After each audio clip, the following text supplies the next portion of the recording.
capítulo 10 do Evangelho segundo o Espiritismo. Bem-aventurados os que são misericordiosos. Itens 11 a 13. Os itens 11 a 13, eles vão tratar dos seguintes temas: não julgueis para não serdes julgados, e atire a primeira pedra aquele que estiver sem pecado. Vamos à leitura do primeiro trecho do Evangelho. Não julgueis a fim de não serdes julgados, porquanto sereis julgados conforme houverdes julgado os outros. Empregar-se-á convosco a mesma medida de que vos tenhais servido para com os outros. Isso está em São Mateus, capítulo 7, versículos 1 e 2.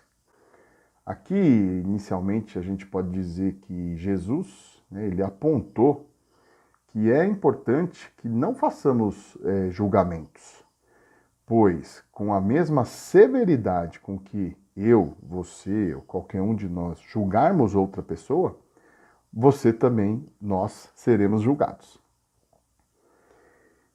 O segundo trecho do Evangelho diz o seguinte: então os escribas e os fariseus trouxeram uma mulher que fora surpreendida em adultério e, pondo-a de pé no meio do povo, disseram a Jesus: Mestre, esta mulher acaba de ser surpreendida em adultério. Ora, Moisés, pela lei, ordena que se lapidem as adúlteras. Qual sobre isso a tua opinião? Diziam isto para o tentarem e terem de que o acusar.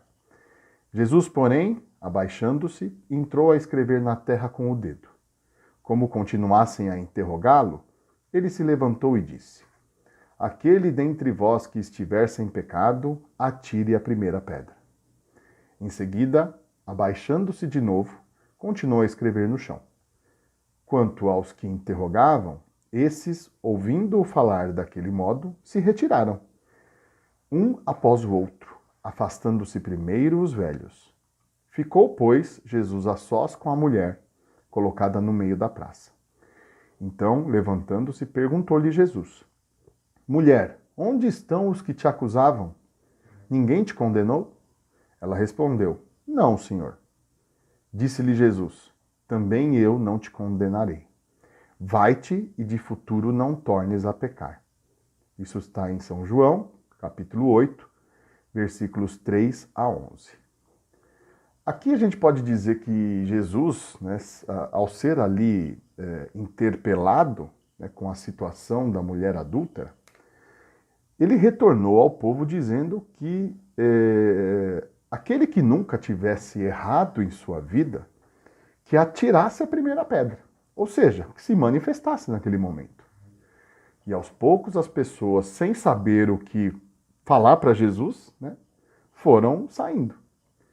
Além disso, Jesus disse à mulher que não a condenaria, já que ninguém, após aquilo que Jesus havia dito, a condenou. E ele concluiu: vá e não peques mais.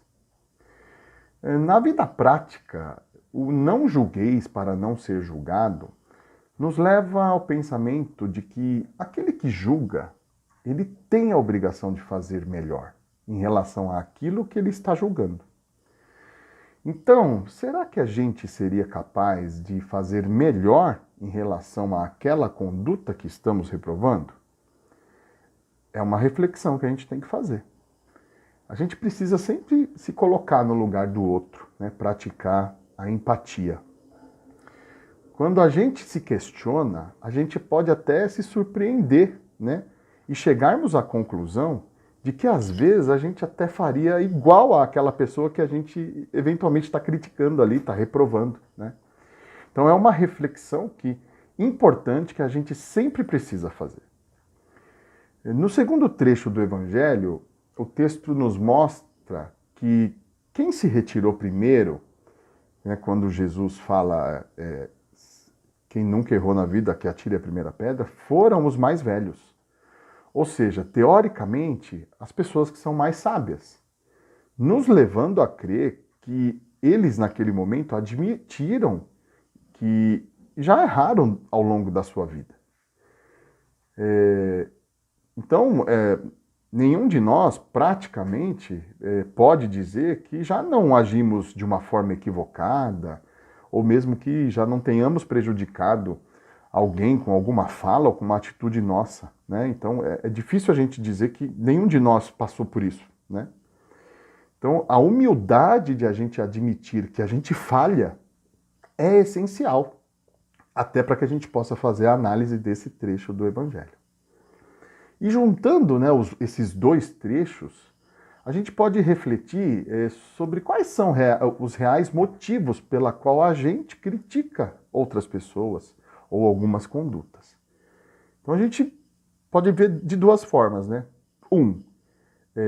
Primeiro a gente às vezes critica com a vontade de fazer o bem, chamando a atenção daquela situação ou daquela conduta, né, que está sendo feita e está gerando mal para alguém, né, ou para algum grupo de pessoas, e que quando a gente faz isso, principalmente, a gente acaba fazendo até pelas pessoas que nem percebem que estão fazendo mal, né, ou até a gente acaba gerando esse tipo de ação, né, com a vontade de proteger aqueles que são mais fracos, até proteger, ou até, né, de ajudar quem não consegue se proteger.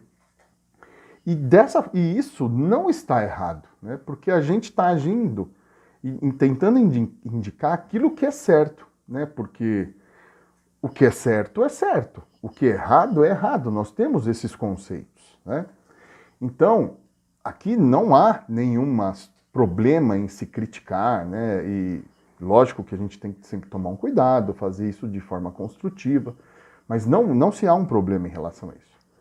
O grande problema, né, da gente fazer os julgamentos é quando a gente usa de um sentimento até para destruir, para desacreditar, para constranger outras pessoas que cometeram aquele erro e tal. E às vezes a gente até usa isso com um sentimento de maledicência, até de malícia.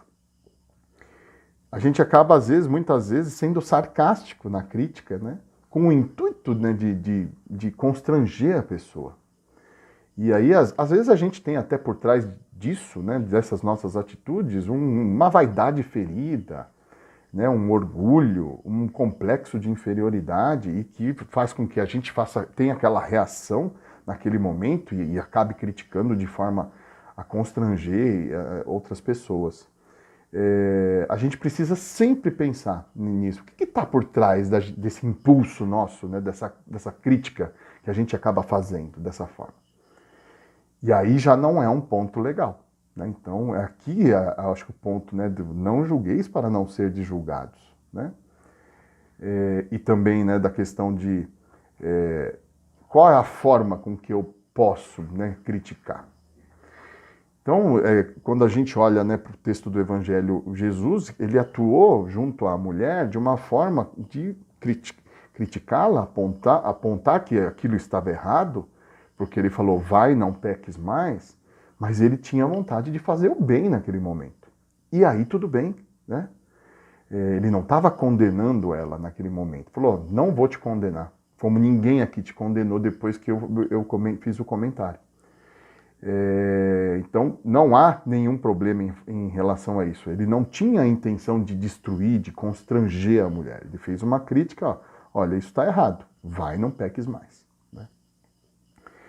Então, voltando, né, acho que o cerne é quem acaba fazendo uma crítica, de certa forma, precisa fazer melhor em relação àquela crítica que você está fazendo, né? Será que a gente é capaz de fazer isso? A gente tem que estar sempre refletindo sobre isso. Será que não seria melhor a gente silenciar, às vezes, ao invés de criticar?